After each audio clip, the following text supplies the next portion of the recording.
மே 25 பாஸ்கா காலம் 6ஆம் வாரம் ஞாயிற்றுக்கிழமை. புனித யோவான் எழுதிய நற்செய்தியிலிருந்து வாசகம். அதிகாரம் 14 வசனங்கள் 23 முதல் 29 வரை. என் மீது அன்பு கொண்டுள்ளவர் நான் சொல்வதை கடைபிடிப்பார். என் தந்தையும் அவர் மீது அன்பு கொள்வார். நாங்கள் அவரிடம் வந்து அவருடன் குடிகொள்வோம்.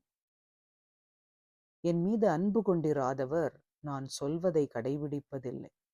நீங்கள் கேட்கும் வார்த்தைகள் என்னுடையவை அல்ல, அவை என்னை அனுப்பிய தந்தையுடையவை. உங்களோடு இருக்கும்போதே இவற்றையெல்லாம் உங்களிடம் சொல்லிவிட்டேன். என் பெயரால் தந்தை அனுப்பப் போகிற தூய ஆவியாராம் துணையாளர் உங்களுக்கு அனைத்தையும் கற்றுத்தருவார். நான் கூறிய அனைத்தையும் உங்களுக்கு நினைவூட்டுவார். அமைதியை உங்களுக்கு விட்டுச் செல்கிறேன், என் அமைதியையே உங்களுக்கு அளிக்கிறேன். நான் உங்களுக்கு தரும் அமைதி உலகம் தரும் அமைதி போன்றது அல்ல. நீங்கள் உள்ளம் கலங்க வேண்டாம், மருள வேண்டாம். நான் போகிறேன், பின் உங்களிடம் திரும்பி வருவேன் என்று நான் உங்களிடம் சொன்னதை கேட்டீர்களே.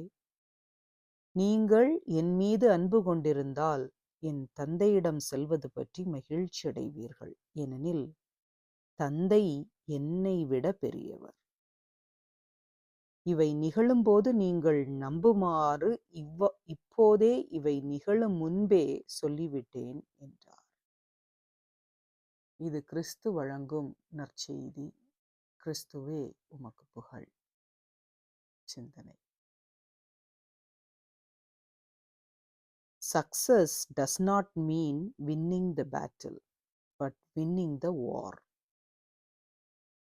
என்று பொதுவாக சொல்லுவார்கள். ஆம், போர் என்பது பல நாட்களாக நடக்கக்கூடியது. அதிலே ஒரு நாள் வெற்றி பெற்றால், எதிரியை விட சிறப்பாக செயல்பட்டால் அது உண்மையான வெற்றி அல்ல.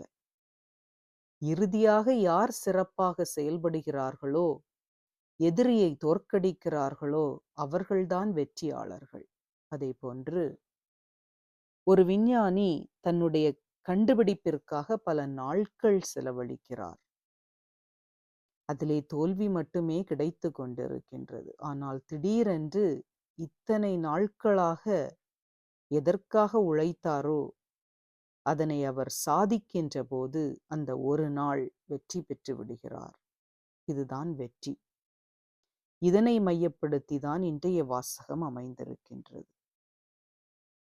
இயேசுவின் வாழ்க்கை வெற்றியா தோல்வியா என்று கேட்டு பார்த்தோம் என்றால், அவரது இறப்பை வைத்து அது தோல்வி என்றுதான் உலக சார்பாக பதில் சொல்வார்கள்.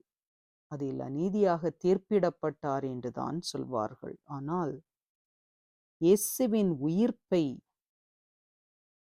உயிர்ப்பு இயேசுவின் வெற்றியை எடுத்துச் சொல்லுகின்றது.